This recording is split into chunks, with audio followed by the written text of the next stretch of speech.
8 is our time. More big changes at the Kennedy Center. Producer and screenwriter Shonda Rhimes says that she is stepping away from her position as the board treasurer. The center's artistic director, Ben Folds, did the same yesterday. And it comes hours after the Kennedy Center board elected President Donald Trump as its new chairman. Trump says that he has concerns about some of the programs the center hosts. It's important to note here that President Trump has never actually seen anything at the Kennedy Center.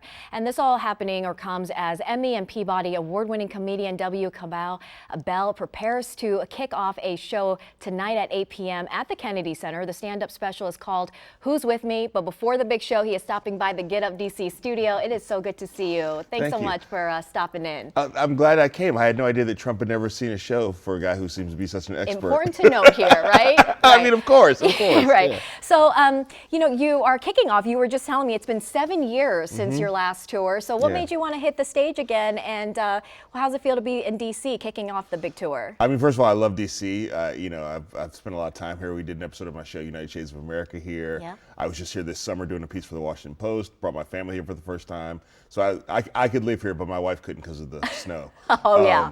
But yeah, so I love DC and I'm happy to be here. But I thought I was maybe done because we had a third kid and then COVID hit and I thought maybe I was retired. But then my wife pointed out that I was walking around the house talking to myself and laughing. And she's like, either you need to get on stage or we need to get you checked. So right. we decided to try the stage first. I love the significance, too, that you are kicking off here in the nation's capital. I want to talk about just you mentioned it, the Shades Across America. I mean, you literally hit the road visiting communities in pockets of the country. Why was it so important for you to do that and really examine closely racism in America? I mean, for me, I moved around a lot as a kid, so I always understood that there was more than one version of America out there.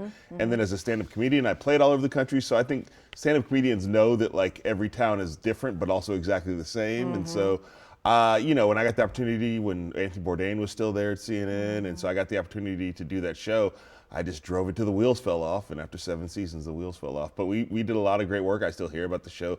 People ask me why I won't bring it back, like I canceled myself, but I didn't. So I'm not canceled. The show was canceled. I'm not canceled. The show. But yeah, there's still, obviously, in this current era of America, there's still a lot more work to be done to understand each other. Do you feel like it's harder to do comedy in this time where the country feels so divided? No? No, first of all, comedy thrives on division. Stand-up comedy rose to power during like the 60s when this country was also divided. Lenny Bruce and Mort Saul and Joan Rivers and Dick Gregory. So yeah, divided times unfortunately make for great humor. But also, we're always exaggerating how divided this country is as if it changes. It was built on division and it's basically stayed divided the whole time. It's just now that we have phones, we can hear about the divisions more often. Well, you mentioned the word change, and we just talked about the big changes coming to the Kennedy Center. How does it make you feel headlining at the Kennedy Center during what feels like a tumultuous time? Ironically, this show was supposed to happen during we've booked it last year before the election, and it was supposed to happen the week of the inauguration. And I realized when the inauguration was coming up with Trump, I was like, is this a good idea or a bad idea? And they're like, let's move it. So we thought we were getting out of the way of controversy. And then yesterday, Trump fires everybody and becomes the chairman of the board. So I feel like this is just what my career is. I kicked off my career for most people meeting with the KKK. So this is just what I do. I go into hot spots. Listen, we got to go. But before we go, you're brilliant. Thank you. I'm glad we got that in before you left. I want to also mention Celebrity Jeopardy. How exciting. Okay, good with trivia? I'm good. Yeah, I mean, I won my semifinal round, and so I feel good, yeah. But there's a deeper meaning to it. Yeah, right? Yeah. You're giving back. Yeah, no, the money we raise, because we're celebrities and we're rich, goes to nonprofits. So the money's going to an organization called Donors Choose, which helps teachers raise money for classroom projects. Love it. Yeah. Pleasure having you here. You. Again, Kamau Bell headlining tonight at the Kennedy Center, 8 p.m. Tickets still available.